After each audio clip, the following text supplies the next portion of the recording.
September 8th. Thank you. Call this meeting of the Capital Program Committee to order. It's Thursday, September 8th, a little bit after 10 a.m.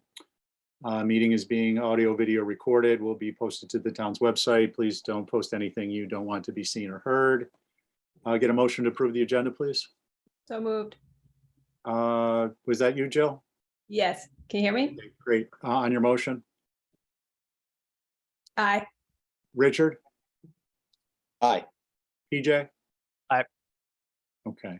And could we please identify who is calling in at 0022? That is Mark at Wannacomet Water. Hey, Mark, good morning. Okay, I just want to make sure we weren't getting Zoom bombed. Something exciting happening at Capital Program today. Let's see, there are no members of the public present, so we will not have public comment. Rick, if I may, I'd like to welcome Susan Carmel, our new Assistant Finance Director, and ask you to please do introductions. Sure, I think it is Susan Carmel. She's the new Assistant Finance Director, you said, and I'll just turn it over to her. She can tell you a little bit about herself. Hi, everyone. I'm very excited to be here and happy to be joining the group. I come with almost 20 years municipal finance experience. Worked for City of Pittsfield for 11 years as the finance director, and recently with the town of Great Barrington. Have a lot of capital experience, borrowing, budgeting. So really excited to be here. Excellent. We're thrilled to have you. Thank you. With that, we're going to jump right in, and we're going to move to, let's see, what do we got? Minutes for, I think, September 1st. Are there any comments? Motion to approve? So moved. On your motion? Aye. PJ? Aye. Jill? Aye. And I'm an aye. Okay, great. We're going to move on to FY24 capital requests, and we will be starting with the Nantucket Public Schools. So, Diane, I think I see you here. I'm here. Hi. Good morning. I gotta get my gallery view together here. Would you mind? Who else is here with you? Anyone?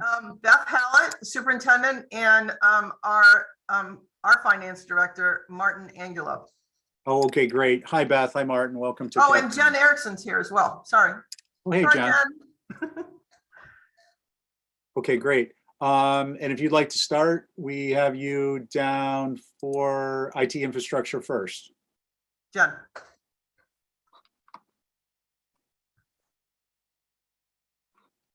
Can I go, or you want me to? I think you're a go, Jen. Okay. As you can see from the years, the way they line up is every 3 years, we try to infuse some funds to deal with some of the larger projects. The ones that have been on the books going forward have included replacing our storage arrays. We kind of leapfrog them. They're in the vicinity of $100,000 to replace those arrays. In addition, this year, we are hoping to work with the high school to provide laptops for the juniors and seniors. So we're using those funds a little differently, one time only. And those devices also have a life expectancy of 3 to 4 years. So. Okay, thank you. Questions or comments for Jen at this point? Okay. So we'll move over to grounds equipment. Sure. Good morning. So we're looking to replace 3 mowers and add a small mower and a fertilizer sprayer for liquid fertilizer, which is, if you look at the second page of the estimate, you will see how many hours are on these mowers. And I'm glad Mark is on with me today because we asked him if he would be interested in the old mowers instead of trading them in, because if you look at that estimate, they're really not giving us anything for the trade-in. And Mark said he would be happy to have this equipment for the water company. I'm asking for $70,000 for this equipment. I don't know if anybody has any questions. It's pretty standard to replace equipment. We have a really robust maintenance program for our equipment, but you know, after a while, we use it constantly. It's time to replace these things. They should be on a rotating replacement. And if you look at our out years, they actually are. Sorry about that. I was muted. Thank you, Diane. Questions or comments at this point, anyone? PJ? I guess just first off, it sounds like there's a couple pieces that are lumped into the 70,000 estimate. I forgot what our typical handling is when there's multiple things that add up to a capital request, The floor is 50,000. right? And so this is a number of items that add up to more than that. Yes. Are you asking me, PJ? I'm sorry. Yes. I guess more Stephen. I mean, I know in the past, if we have three $20,000 items and they get lumped into one request, I mean, we still entertain it as a single capital request. Yeah, we've been doing it more or less categorically. So for example, I think there was a couple of vehicles one year that, believe it or not, fell in at under 50,000 individually, and they were lumped together. Okay. Just, yeah. I wanted to make sure that we were staying consistent. And then I know you can't really tell the future, but any concerns with I guess, let's just call it the fertilizer ban that was voted on, that's supposed to be voted on at the state level with regard to the fertilizer spreader? Do I have any concerns? Well, I mean, if we can't fertilize our grass, we don't have grass. I mean, we're very, we use the standard of the better fertilizer, I guess you could say. Was more so if we buy this fertilizer spreader and then it turns out to be ineffective, but I guess again, not being able to tell the future, it would be No, short-sighted but- not to buy it. Along those lines, I do have a little bit of money in here to replace the weed whackers. We're gonna go to electric. So we're trying to do the best we can. There's Okay, always an elevated cost with that, but in the long run, it's safer. Diane, is there a outlet at the wind turbine for those string trimmers? No, No, I'm no, teasing. no. If we plugged into the high school, we would save electricity that way. Actually, the high school, the grounds building, and the middle school all benefit from the wind turbine. And I actually am really careful about monitoring that. And if anyone wants to see the spreadsheet, I've been keeping a spreadsheet since its inception, and how much it generates, how much we save, how much we spend on maintenance with the turbine. I'm happy to share it. So if you want it, let me know and I'll send it on. Okay, thank you. It's interesting. Let's see. So no other questions on those. We'll move to the building improvements category. Sure. Building improvements, it's an annual request. As you know, we have a lot of square footage and we're really, we maintain them as much as we can. So this is a really important request. And so far this year for the FY23 money, we've replaced the culinary and loading dock roof, the grounds building roof, the middle school cafeteria roof, and there's an academic wing. We've also replaced over the summer 5 floors in the elementary school, and I have a contract to replace the floor in the ARR room. It's the ancillary room next to the auditorium. It's the room where the non-voting taxpayers sit. So this is a really important request. The sidewall at the elementary school, I have a contract in place. They're going to start that probably later this fall. There's a lot of sidewall work that needs to be done around campus. And I'd really like to focus on painting the window trim at the high school. I'm sure you've all noticed how faded it is and how, I don't know, it really needs to be done. We also, last year's money, we did a lighting project inside the elementary school for LED lights. It's been phenomenal. We added an additional crosswalk in the elementary school parking lot, which really helped us. And we replaced some sidewalks over at the high school. We replaced the clock system in the elementary school. There's a room in the high school we call the fish tank room. We had that redone over the summer. I mean, this is really important for us to be able to keep moving forward with projects like this to keep our buildings in really good shape. So happy to share or answer any questions about our annual requests. As you know, prices just keep going up. Okay. Questions, comments at this point? Dan, what is the Plan B construction that's referenced? If you'll Plan refresh. B Construction, that's a company, and I know it's such a weird name. And I was really hesitant the first time we hired them. They replaced a roof on the field house probably 5 or 6 years ago. And I was like, really? Plan B? That's just kind of weird. But they've done a great job. They've done roofs at the elementary school. They've done sidewall work for us. They've done roofs. They replaced the roofs 2 years ago on the boiler room. And anyway, we've used them. They seem to come in lower than anyone. We did have a local contractor this year bid on the sidewall and roof work at the elementary school. Plan B Construction, 148,800.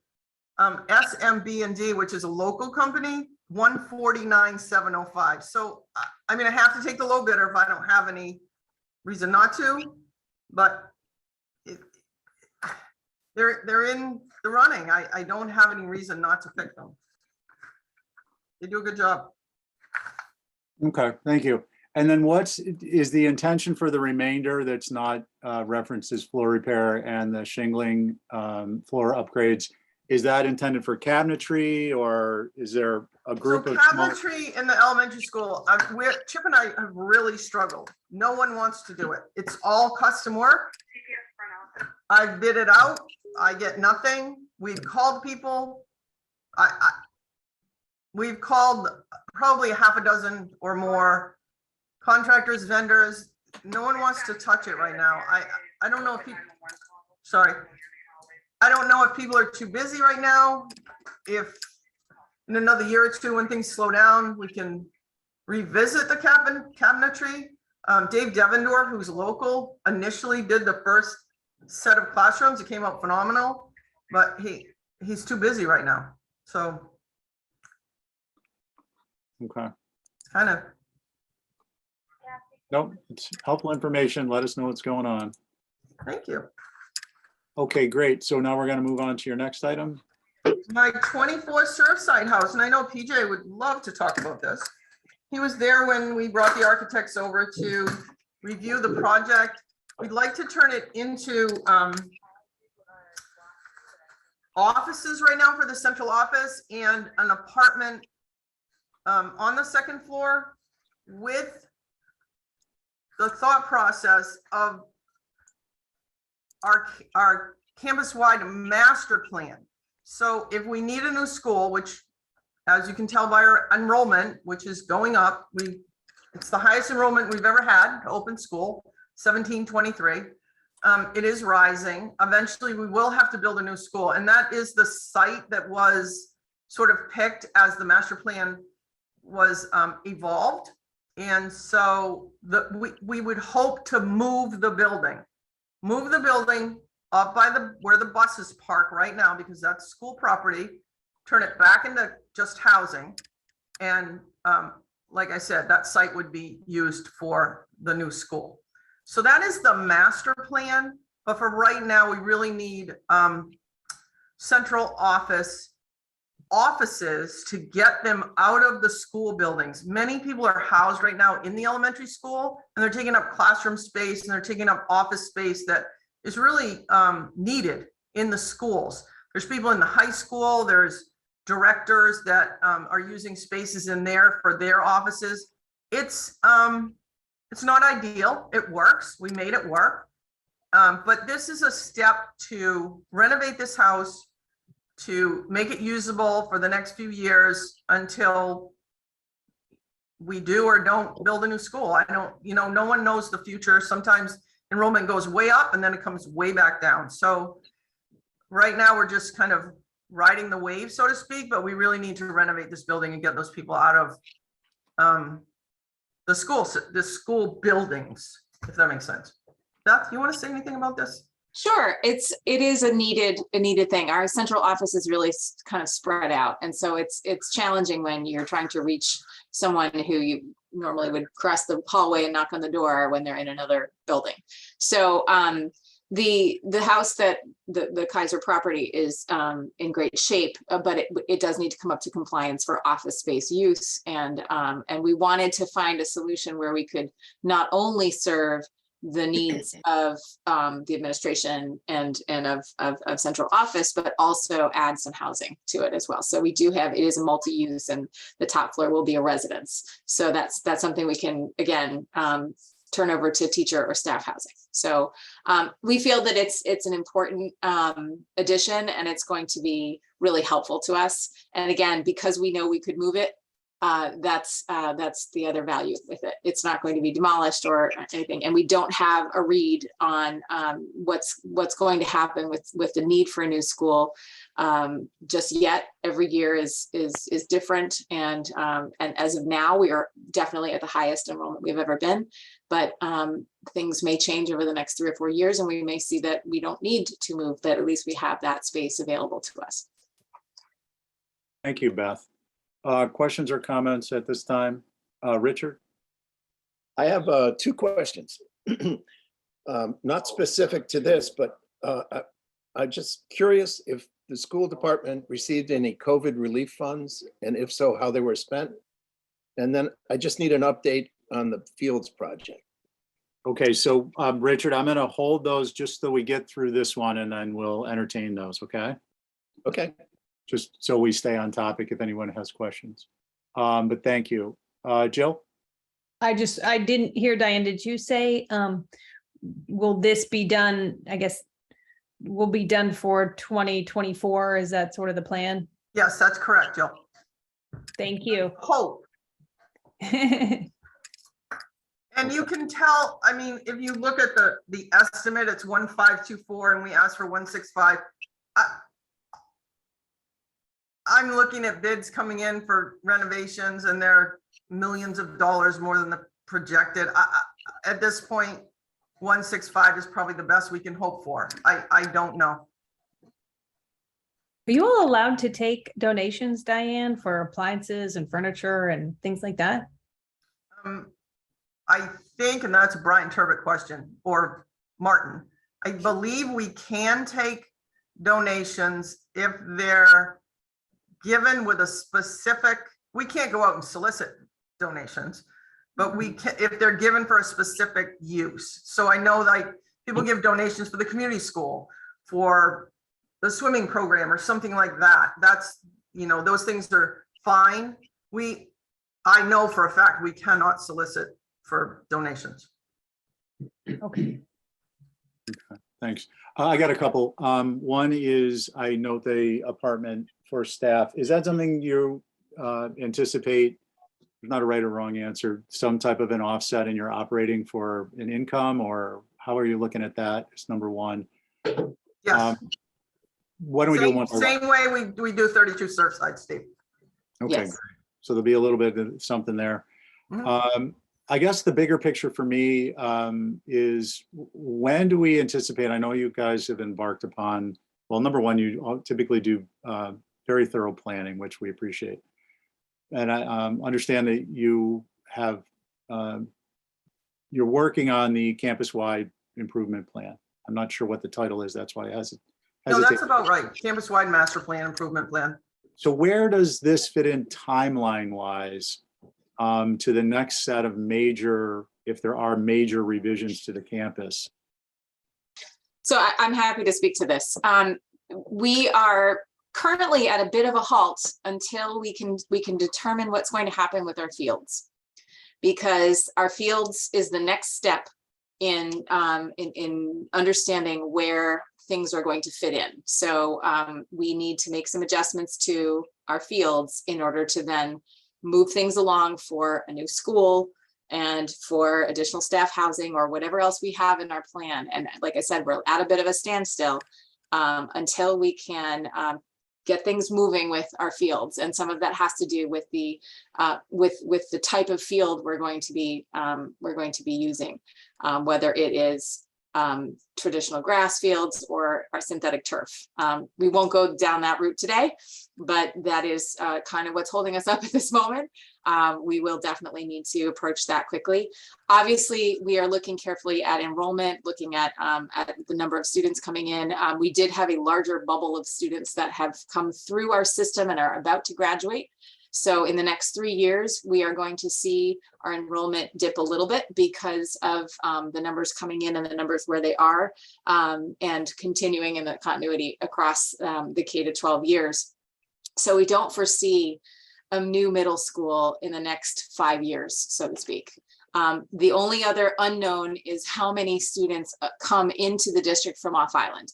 And that could be, that could be what tips the scales, but we cannot determine how that is going to look unless we understand better the economy of the island, the needs of the population, and how much increase there is across the island for infrastructure and for work. So. Okay, thanks, Beth. That's helpful, including you answered my third question. So we can, we'll move on unless there's any other questions. Richard, before we hit some out your questions, you had funding and field house. I was just curious if there was any COVID relief funds received from the federal government, and if so, how they were spent. Martin would yes. probably be best, or Beth. not me. I can certainly, and Martin can speak to it too. We had funds called the Esser Funds, ESSER, and at the moment I can't tell you what the acronym is. It's something about COVID relief, but they were very specific to instruction and but also supplies. So a lot of our supplies came from that. We've had 3 years of funding. ESSER 1, ESSER 2, and ESSER 3. ESSER 1 and 2 grants have been expended. ESSER 3 is currently in use, and I'll turn it over to Martin to give any more specifics. So, hi everyone. The ESSER is the Elementary and Secondary School Emergency Relief Funds. These, we've, as Beth mentioned, we've gotten 3 of them. The first one was roughly $108,000. The second one, $425,000, and the third one, $979,000. So in total, we've received roughly $1.5 million, which we are expending over time. 1 and 2, ESSER 1 and 2 are done. They've mostly been expended for supplies, professional services. We also were charging building subs people there. We were allowed to charge that in the times of COVID when we needed a rotational sub to be able to cover absenteeism in the school building. So the ESSER 3 we're currently expanding. There is a huge focus on social emotional learning, on educational gaps that occurred as a result of the pandemic. So that's the priority of these funds. A lot of it was spent on summer school that's being done, and things like that. In addition to those 3, we received the coronavirus relief funds, which were $375,000. Those were expended strictly on supplies, cleaning supplies, mask purchases, and things like this. But this was closed in FY22. So that's already done as well. We just received, and we're still in discussion with DESI, a $15,000 mask reimbursement. And Brian is on the call as well. We had a whole webinar last week. We don't know what to do with these funds because we cannot expand them. We're not currently purchasing that many masks. Plus, these funds were limited to purchases that have already occurred in FY22. So it's challenging for us to see how we can use these funds. All these FY22 is closed, and also grants that we used for mass purchases. I've already done the financial reports on them, so they've been closed out. It's not like we can transfer money to this particular new funding that has just been approved.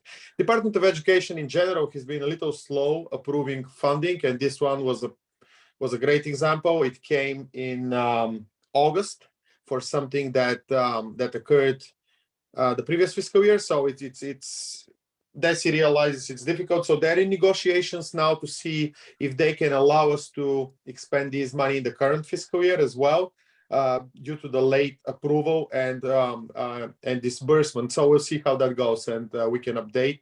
We communicate all the time with them, and I relate all the information I received to Brian, who's on the call. But it's just been slow dealing with all these these funds. But like Beth said, the major ones, Essers, they're in progress, and I'll take any further questions. Thanks, Martin.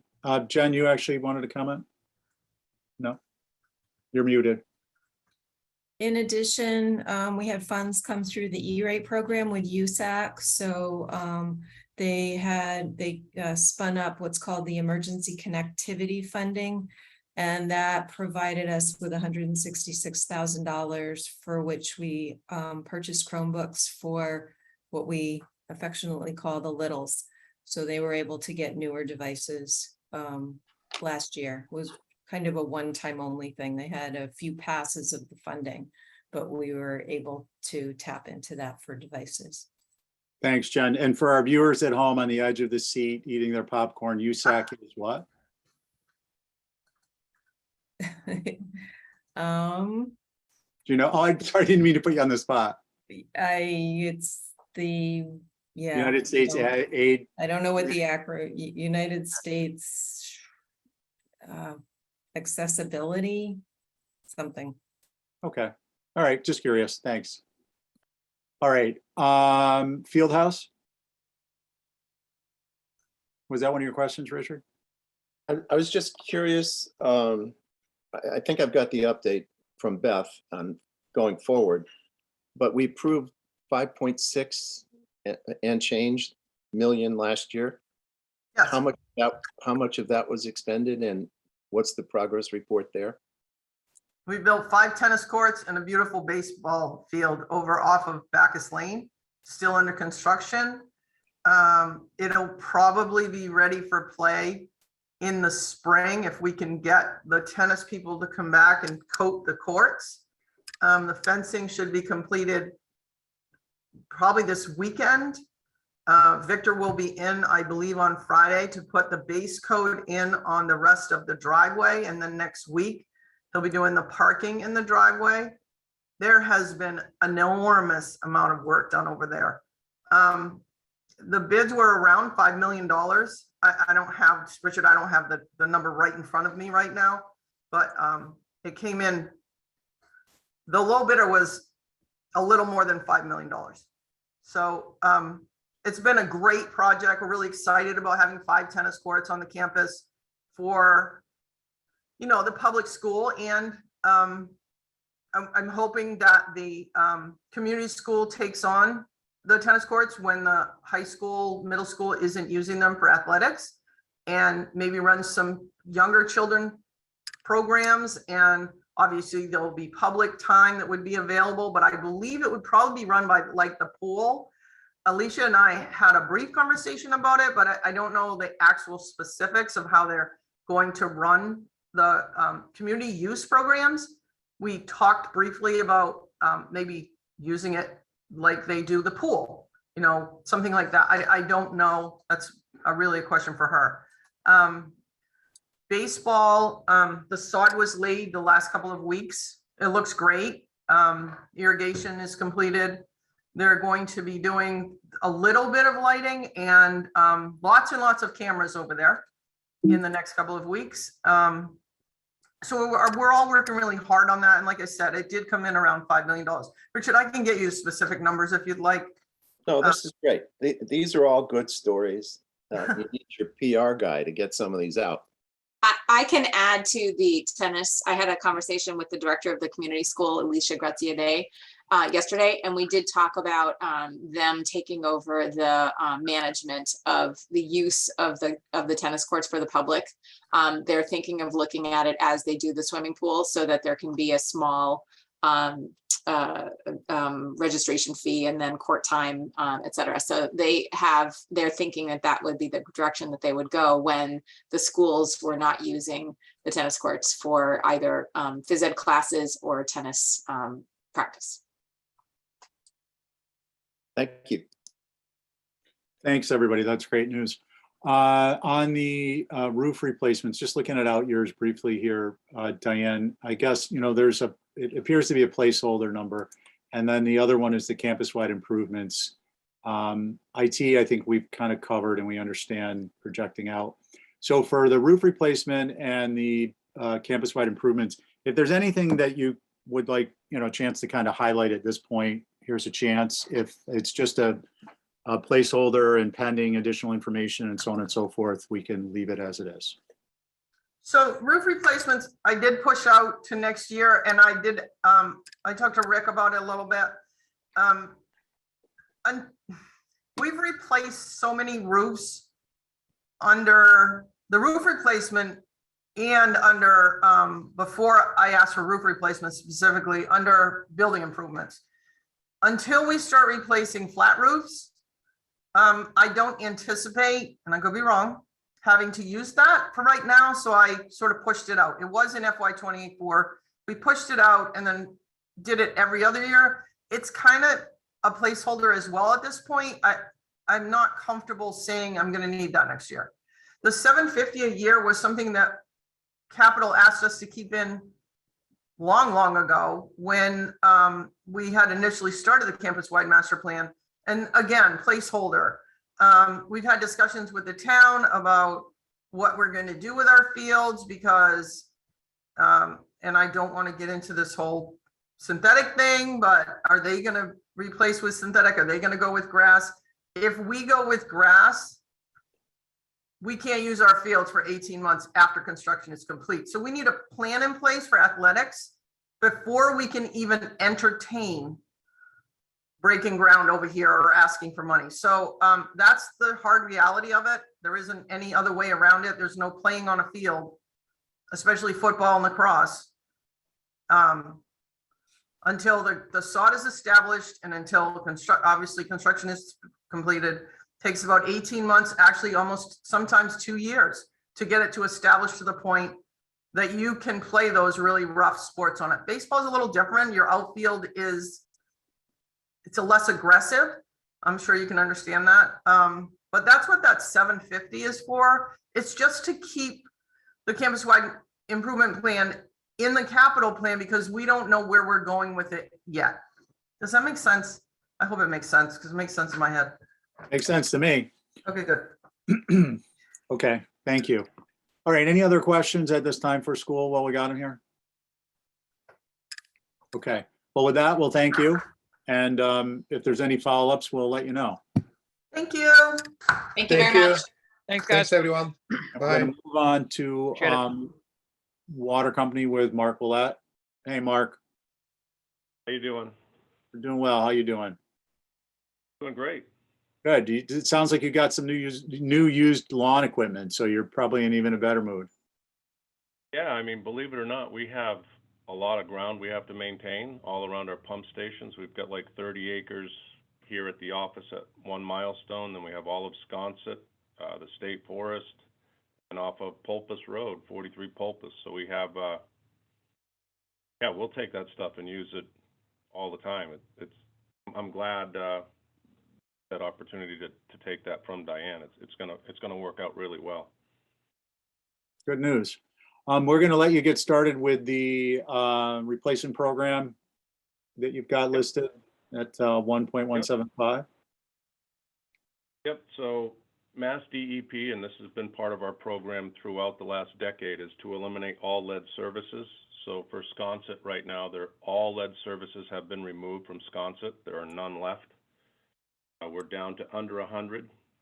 There's 92 or 93 lead services. When I say lead service, I mean from the water main to our meter pit has some type of lead in it. It might not be all lead, but pipe that was made with lead back in the 60s and 70s and before that. We've been replacing that. The DEP is giving us a couple years to finish up. I just want to get it all done in 24. Go out and change all of those services. Some of those are going to be changed on Lily Street and other streets as David Gray moves with the sewer force main project. We are replacing water mains with him on that project on certain streets. Some of those 93 will be incorporated and be removed as we change those water mains out. The other ones will be individual digs. We'd like to take that 1.175 out of retained earnings to cover that lead replacement program. Be no borrowing for that project. Moving on for 24, we've been getting quotes for the last 2 or 3 years to do some touch-up coating on our water towers, the 3 towers, one in Sconset, one off Cliff Road, and one off Pulpus Road at 43 Pulpus. This isn't complete recoating. This is just sanding and touching up places that need it. We climb up once every couple of months and check those out. There are definitely some areas that need to be addressed. Every time we ask for prices, they just keep going up and up and up. Originally, we thought this was going to be about a $600,000 or $700,000 job, $200,000 or $300,000 each tank, worst case. But it's not. Prices are coming in really, really high. It's down to maybe 3 or 4 companies across the country that do this. There's not a lot of guys that do this anymore. There's not a lot of companies that do it anymore. These are the numbers we're getting, and it's up there. 2.2 to do some of that touch up. And when you think about the last time we painted Washing Pond Tank on Cliff Road, we painted the entire tank for under $1 million, maybe 8 years ago. Just to do touch-ups now, we're looking at 2.2, and that would be a project we would like to borrow money for. The longer we put that off, obviously, the more it's gonna be. We got to get on that. And the last big item for 24 is looking into doing another employee house out on 43 Pulpus.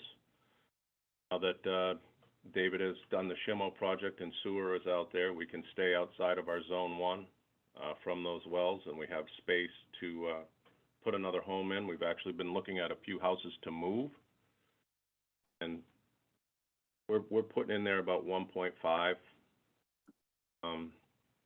Talking to local contractors and some of the modular home companies, that seems to be the going rate. If you were to do a modular home, it'd be around 1.5 for foundation to finish.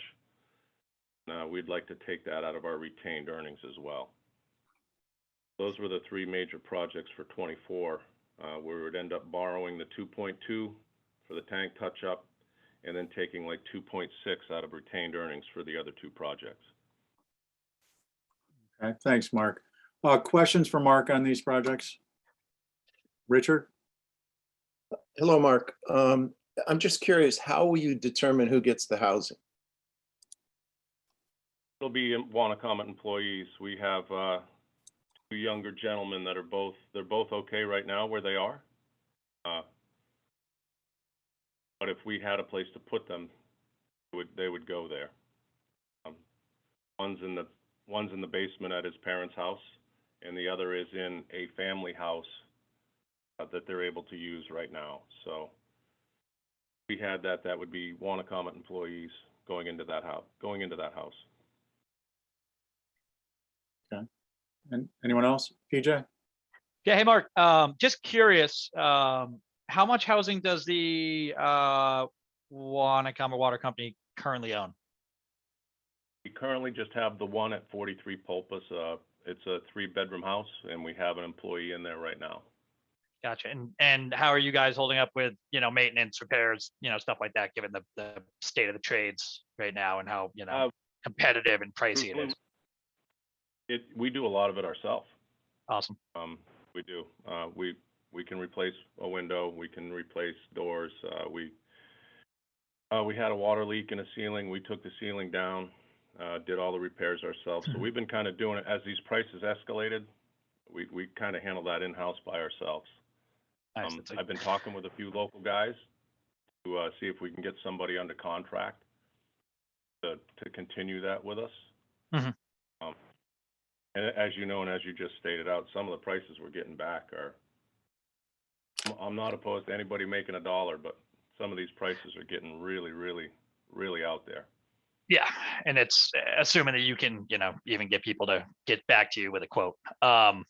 Good situation for the water company to be in. Unfortunately, it doesn't sound the same for a lot of other departments. So I just wanted to, see if you guys felt like that was going to cause any kind of burden to add more housing to the stock, but it doesn't sound like it. So good on you guys.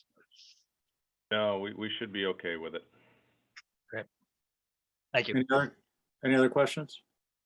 Mark, on the housing, I guess for me is, I think it'd be helpful for our reporting and further discussions is whether you're looking at this being a single family, a duplex, maybe a duplex with a unit in the basement, something to kind of fill out that area of information would be helpful.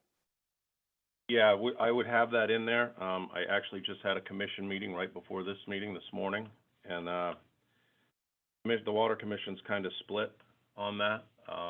There's a few that would like it to be an individual home. If you have people working together all day, every day, I don't know if you want them to share a wall in a house. They're going to be with each other all day, and then all the rest of the night, and every weekend off, and then there's the thought, if we're going to do one, we should do a duplex and then have both.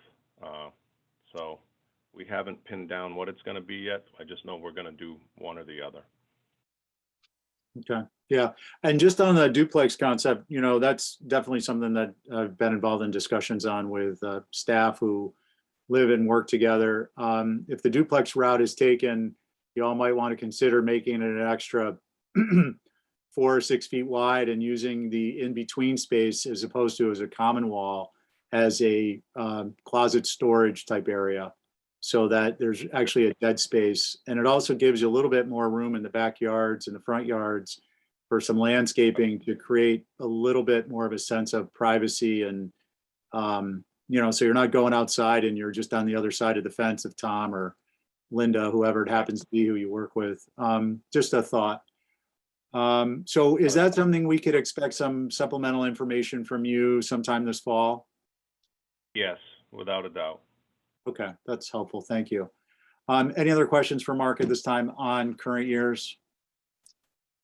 Okay. Mark, if you might touch on the pump station upgrades and the distribution system improvements for out years next year, just if there's anything in particular you want to mention. So we're currently right now in the process of putting in a new pumping well out off of Pulpus Road. Pump test will be done later on this fall, and all the information will be submitted to DEP to get the new source approval. After that approval in 2025, we'll need to build a small pump station around that well. And talking with a lot of contractors and a lot of guys that do this for a living, not just build structures, but actually build pump stations. Electricians that we've used, and came up with a pretty solid number with some contingencies on that. That pump station will definitely have to happen as soon as that well's approved, and I do expect that to be in 2025. Also, we're moving before the veranda fire. Chief Murphy and I had talked quite a bit about setting up a hydrant program where we can go out, really modernizing the hydrant system, and the hydrants would all be re-sandblasted, repainted, recoated, and then there'll be a small, like the top nut or a small square color coded on each hydrant. So we'd flow test every hydrant.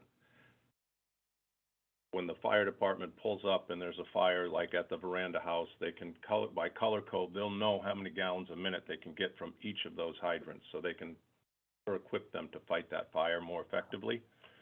Instead of hooking on to one hydrant that might not have what they need, they can just go up one street and find the one that has the most pressure. That's something that we really, really, really want to get done. It's not that much money. I mean, I know it's close to $500,000 that would come out of retained earnings. That's a project that we really want to move forward on, and it's going to help us better understand our distribution system and learn hydraulically where we need to make decisions on our capital pipe projects. And the real benefit would be for the fire department and those guys to have a better understanding of what resources they have at different locations. Moving out Excellent. into the further years past that, start getting into talking with David Gray and working with him and looking at water, sewer, and stormwater all kind of together as you know, if we're going to blow up roads and neighborhoods, we're going to do it all at once. Working with David after the sewer force main, looking at like 26 and 27 out years, are the lists of streets that we have where there's going to be water, sewer, and stormwater work done. Not all of them require all three, but all of the ones on my list require water. And, you know, like certain sections of Orange Street obviously need some drainage work when we do that work. Silver Street also will have all three. He's completing some of this as part of the sewer force main. And obviously, if their paths change or wherever he goes, if there's a street on my list, obviously, if he's there during this sewer force main project, we will jump in and hit that as he's there. If not, we will continue with this list in the out years. Further out, I would really like to have, everybody's familiar with the new steel buildings over at Island Lumber. Talking with that company that built those for them. We need something for pipe storage, our fitting storage. Like right now, a lot of the stuff is outside. Our garage space is getting pretty full with our equipment. We have a Kubota tractor and some mowing equipment to manage our property. And further down the road in like 28, I'd like to see like some type of metal storage building, just with electricity. It doesn't have to be heated. Outlets and lights would be it. Very similar to what Island Lumber style metal building for storage. And I kind of stopped around that 28, 29 because David and I need to talk more. And we really want to plan all this stuff together. Moving forward past, you know, from now on, our plans are really going to be tied together. And if he has a higher need in a certain area than I do, but I'm going to plan on doing that area anyway, I'll move mine up to go with him to do that. David and I need to spend some more time as we're getting into 29 and 30 and 31 on working on where we're going to go and what we're going to do, and stormwater kind of being incorporated in that with us dictates some of that as well. So didn't carry it too far out just because we haven't had enough time to really analyze our plans for those out years on where we need to go. Then down the road, you know, got in 32 there, 2032, to replace Washing Pond Water Tower. Just the simple fact that that's how it was done back in the day. The single standpipe holds 2 million gallons, but I can only use 1 million of it the way it's designed. The new design where you put all the water on the bowl, like out in Sconset, like North Pasture, where everything's up above the tower itself, where every gallon is usable. So that would help not only give us more storage, but electrical costs and all of that. We'd have to run the pumps less because we could actually use what's stored in the tank. Right now, we can only use half of the water in that tank. When it gets to the time by 2032, you're talking about a full recoating, which could be $2 or $3 million. So at that point in time, we would look to replace that water tower with a better designed water tower that functions more properly for the distribution system. Okay, thanks, Mark. Just out of curiosity, how many, I'll send you an email. Any other I can answer questions? this question. Okay. Pardon me? I can answer whatever you got. That's fine. Okay, yeah, I was just kind of curious with respect to the tanks, how many gallons do you think we put through annually on the tanks? Over 600 million gallons. I was curious because I've been reading up on some cartridge hydro turbines, and they go into you know, an outfall pipe, And if you guys are ever going to do battery power, anything, battery banks, I'm not talking about car batteries, but the industrial size that have been being talked about recently for some applications, that might be a power source for you guys. Yeah, we've actually looked into some of that. We were talking about 2025, that new pump station. Uh-huh. There are some water companies that are looking at, across the country, that are looking at, you know, the water's going to be moving through that pump station no matter what, through the flow meter. There may be ways to use that flow to generate power. Yeah, definitely. People are starting to look at that, and even if that just helps offset the cost of that one pump station, then it's worth looking at. And that's not out of the realm of possibility for that new pump station in 2025. That might be incorporated in that. Yeah, it's interesting. It's interesting. I don't want to take up a lot of time on it, but you know, depending on the fall from the pipe, it can overcome the static load on the hydro turbine, and you can put them in succession and actually generate quite a bit of power, like a dramatic amount of power, just utilizing the passage of water that's going to pass in any event. So it's just good to know. I should have known you were already looking at it. Jill, did you have a question? New stuff. Yeah, Mark, did you mention any, like, what new hookups you have coming, or if it as compared to last year or the year before? So last year we did about 150. This year, I know we just started the fiscal year, but we're gonna shatter last year. We're already on pace to do. I bet we're on. If this pace holds up, we'll do over 200 new connections this year. So It's amazing. And And a lot you of it include the rip and a lot of it replace? is- Yeah. A lot of it is the new, you know, there are some that they're getting rid of their well and they're finally tying on to the water main that's in front of their house. Yeah. Some of those new service connections, there's been a big push for fire services, commercial buildings, so there's a good number of those that are in that. But then there's also, you know, like the big development off of South Road. They came in the other day and applied for, you know, 35 hookups. Wow. So, and we have planned out work a lot with guys over at planning, Andrew and his team. We communicate. Just did some hydraulic modeling for west of the airport water main project currently going on. That you know, we looked at that. We looked at Tacoma Green. We looked at Wiggles Coffin property. We looked at the stuff off South Shore Road, the 40B. We have all of that in, and ran the model with about, I think it was 750 new units, whether, you know, a unit being a dwelling, and ran our model to see what that would do with our pumping permits and our pressures and fire flows and all that. So we're on top of it and paying attention to all of it. We're still good. With this new well, we'll be even better. And eventually with a new water tower, we can use the full 2 million gallons, not just one. I think we're going to be in a good place. Good. Thanks, Mark. Thanks. Any other questions or comments from Mark? Mark, I just want to say thank you. Your supplemental on your 10-year forecasting expenses with a reasonable amount of detail, including what you anticipate pulling from retained earnings and borrowings, is very helpful. And I think it's almost a model. It's a really great job. So thank you for that effort. Thank you, and thank you guys for taking the time to listen to us. Yeah, anytime. Agreed. Yeah. Thank you. Okay, great. So we are going to move on to Rory's at this point, just to see. Rick, we probably, actually, I should say, Susan, if you don't mind. And do you prefer Susan or Sue? I'm sorry, you're muted.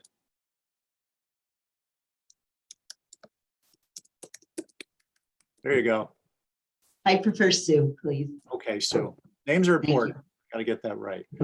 I think just I'll note we should add for our next agenda. I'm sorry I missed it on this one. Just a slot for Rory discussion. But I think we're still in the spirit and intent of the agenda. For you guys who weren't here last week, the idea was we're going to be doing Rory's during the meetings. It's too much of a load for everyone to get behind on those. And it also provides us an opportunity to just be able to discuss if we have a question or a comment. I had envisioned we would be doing this in person, so we're not like sitting online quietly working at our own little desks and not communicating. But I think since it's not on the agenda for today, I would just ask if anyone had questions that or information they wanted to share. Did we start a liaison with the water company or with the school? If so, any comments from those members? I think Christy was one of them. So just along that line of thought, anyone? Peter and I were school, and we unfortunately didn't arrive at a time where we could all meet. So Okay, there was no liaison with the school. okay, But I think they covered everything very well. okay. I will say they're one of the departments that typically has their ducks pretty well in the row. All right. And do we have any liaison to water is present? No? Okay. And then just while we're talking about liaisons, Rick, I apologize. Who do we have up next week for departments next week is just the capital. It's the update on the current project. Don't know off the top of my head. 1 second. You got it right. I thought it was just the status report maybe, but Oh, sorry. Yeah, of course. Yes, done. okay. So we'll have a chance for, the point I want to make is we'll have a chance for liaisons to catch up with departments before the next departments come in. If it was going to be a particular department, I wanted to just get a quick recap of whether we thought that the individuals would meet with the department, but we can forego that. So I'm going to suggest that unless someone wants to ask a particular question on the Rorys, that we please get them finished up today, so we're not going to be behind. And with that, I guess we'll just announce the date of the next meeting, which is next Thursday at 10 a.m. Rick, do we know, is that going to be a hybrid or? Yes. So I spoke to Erica yesterday. She's been out for 2 weeks, family thing. And so I told her we would like to meet hybrid till December 15th. And then again, starting up in January. So she's working on it, and she'll come back in a couple of days. So hopefully next Thursday we can be hybrid. I can either shoot an email around everybody and let them know, or you can check the agenda. The agenda will, if it's hybrid, it'll say so. Okay, yeah, if you don't mind including it or having it included in the, when you send the reminder out, that'd be awesome. Yeah, sure. Okay. Anyone, any thoughts on any of that? Anyone? Okay, so I'd like to thank everybody, and with that, we'll close the meeting with a motion to adjourn. So moved. PJ, on your motion? Aye. Richard? Jill? Aye. And I'm an aye. Thanks again, everyone. Take care.